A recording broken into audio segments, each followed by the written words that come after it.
Well, hi friends. This is Lynna.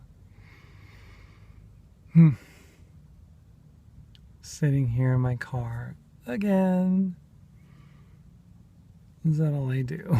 That's all I talk about. Um, but obviously, you guys all obviously know that I'm struggling just a little bit. Not like crazily struggling, but struggling. Yeah, in a major way. I guess I am struggling kind of a lot. But, this is just a situation in life that has caused itself to just blow up and out of control. And now I'm kind of at the tipping point. So that means that I'm going to have to do something about it. And that's something that I'm going to have to do is quite drastic and is quite life altering and life changing.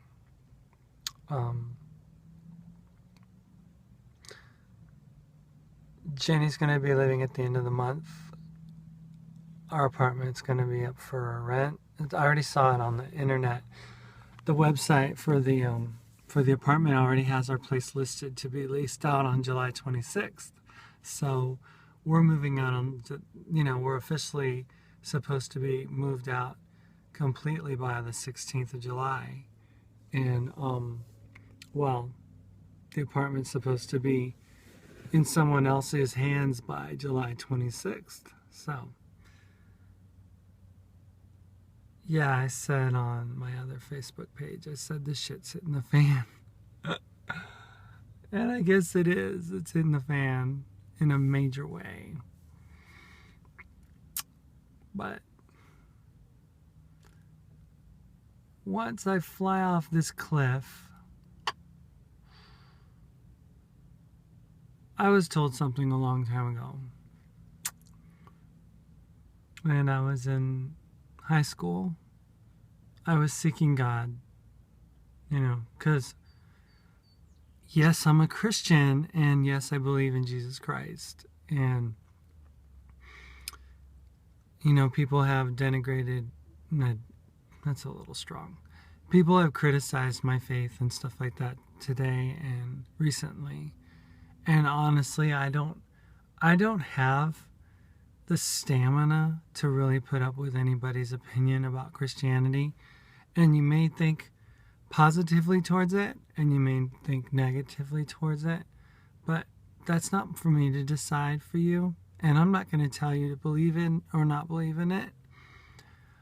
All I know is this, is that without God in my life, I would be dead. That's just the truth. Jenny would probably tell you the same thing. We are so dependent on God. And I'm sorry if those of you have never had a personal encounter with the living God of all creation. I really do apologize if you don't have that experience.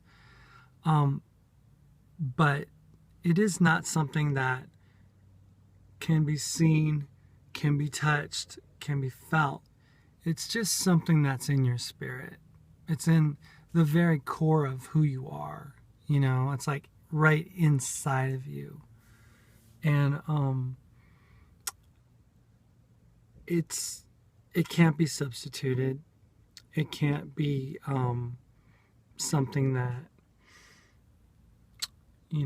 can be drummed up. Either it's faith that you have in God, or you don't. There's just no way around it. And if you don't, you don't. I don't know what to say. All I know is this, is that if I had to turn away from God and blame him for everything that's happened to me, and shake my fist at him and, say, you don't exist, you're not real, whatever, God's all in my mind. Jesus is just a big fairy tale. Santa Claus is not real, and the tooth fairy is not real, and so God isn't real too, and all that stuff that I've heard today, which I am in no condition to defend. If you truly feel that way, then that's great. That's you. And I respect your opinion. Absolutely. I don't look down on you for feeling like that. If you feel like that and that's how you live your life, then go ahead and live it that way. But for me, all I know is that if I had to turn away from my faith and from the very foundation that I stand on, which is my belief in Jesus Christ, I don't know where I would go, people. Honestly. There's a song in Spanish. It's called No tengo a donde ir. And it means I have nowhere to go. And the very beginning of the song, talks about how if I had to deny my faith and walk away from the one who loves me, I wouldn't have anywhere to go. And that's how I feel, and like it or lump it, people, if you don't respect it, if you don't believe in it, that's perfectly fine. But for me, it means a lot. It means a ton. And the very fact that I'm even here today is by the grace of God, Almighty God himself. And without the Holy Spirit working powerfully in my life to show me that God really still does love me, despite of this and who I've become, without regards to that, I don't know where I would be, but God and his amazing love and his grace for me, that while I was stuck in this life that I felt like I had no options, and it looks like right now I don't have any options available. I do have few, but my back's up against the wall. I'm at the end of my rope. I'm at my Red Sea moment. The clock is ticking.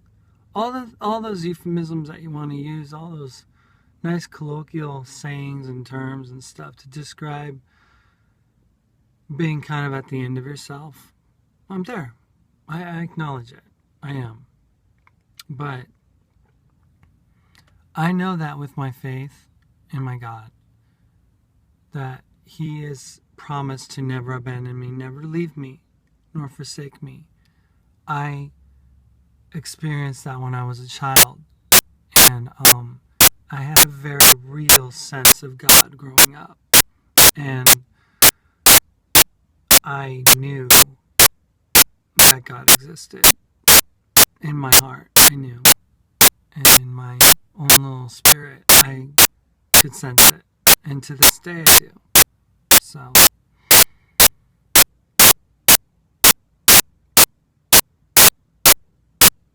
I don't know what to say to the rest of you who don't agree, but just let me have my belief, please.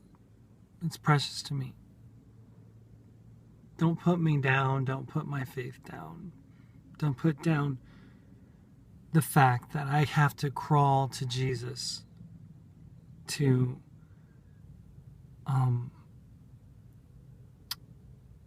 ask him to help me. I'm not just dependent on Jesus. I'm not just using him as a crutch.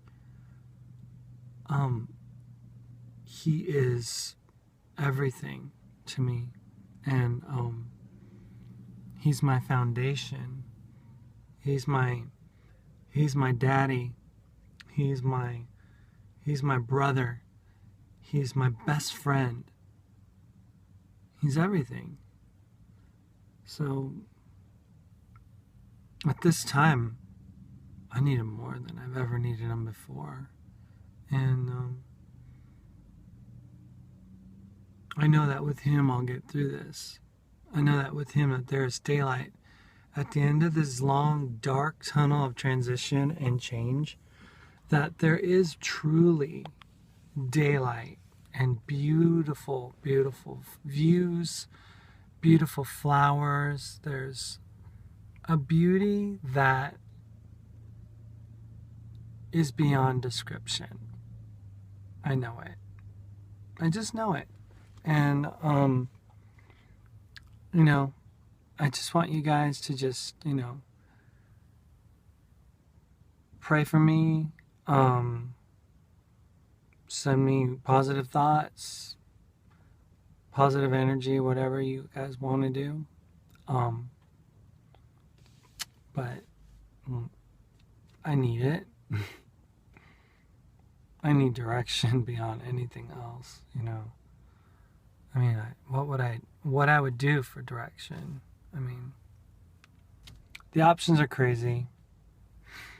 My dream is to go to Seattle. That's my dream. The reality is going to Minnesota because that's where I have some work lined up for July. Minnesota is a stigma to me because it symbolizes not the greatest time in my life, and being up there in the cold polar North Country where I love the people who became my friends there. It just wasn't a very warm, hospitable environment, relationally, spiritually, work-wise. It was kind of tough. And those of you who knew me back in Minnesota, they can probably attest to that. But I would do it. I would do it again. I mean, I would go to Minnesota. I would have to swallow a lot, put up with a lot, in order to do that. But I would do it. I would.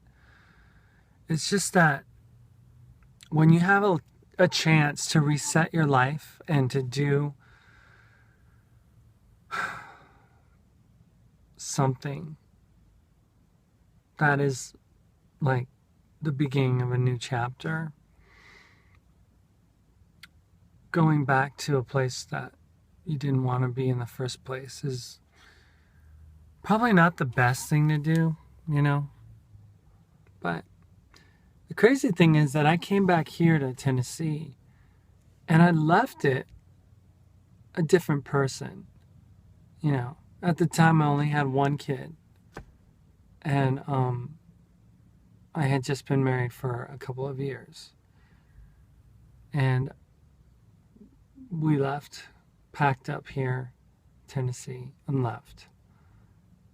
2009, February, came back.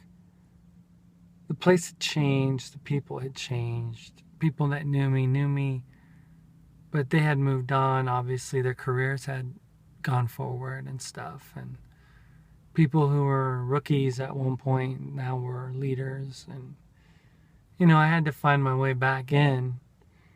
Tried to get into entertainment, doing a lot of concerts and videos and stuff like that. And just that just never panned out. Here it is, 2014, and the CMT Music Awards were just last night. And did I work it? No. Am I capable of working it? Oh yeah. Am I really good as an operator to do something? Yeah, I am. But I haven't been asked to be on that club, So I do sports, and I do it well. I've gotten really good at it. A lot better than I used to be. I know hockey. I'm very confident shooting ice hockey. It's one of the toughest sports, but I enjoy it. But the problem is that when the season's over, the work's over. And it's not a trans issue, it's just an issue of work. And the summer months here are just, tough. And it's not like I can go get a job doing landscaping or something. I mean, look at me. I can't do that anymore. But I guess, I could find a job here part-time or something and stick around. But for what? My ex rejects me and doesn't want me to be around, doesn't want me to be around the kids, doesn't really care to see me as I change, as I grow as a person. That person that she knew is no longer in existence, and the person that I've become is someone that she despises. So I'm just like, let's just start over, right? Seattle sounds like a cool place. Let's go there,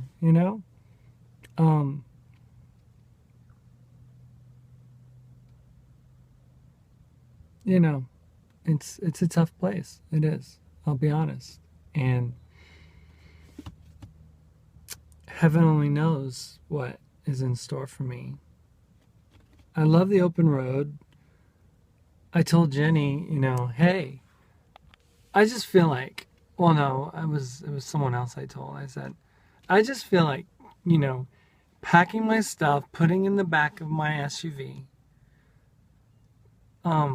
getting a hitch and getting it from U-Haul and getting it installed, renting a trailer, packing the trailer, and then just heading off down the open road. And wherever I stop, but going west. Just go west and see where life leads you. And I might just do that. I don't know. It's kind of a thought. But it's probably a true thought, a reality for me. It's not like some kind of dream. I could do that. I have that reckless abandon in me. I have that, spontaneity and gutsiness and craziness and, I don't know. We'll see what happens. But I'll keep you posted wherever I'm at, as long as I can keep up with my phone bill. But yeah, there's always free Wi-Fi, so even if I do run out of a phone, I can still use my iPhone and hook up to free Wi-Fi anywhere in the country. So that's my story. I'm sticking to it. And we'll see what happens, right? We'll see what happens. Anyway, love you guys. This was kind of long again, I know. But those of you that like to listen do, and you enjoy it, I guess. I'm up to 90 subscribers now on my YouTube channel. And I'm grateful. When I hit 100, I'm going to have a big party for everyone. I'm going to send you all, housewarming gifts or something. I don't know. Anyway, see you guys later. Bye.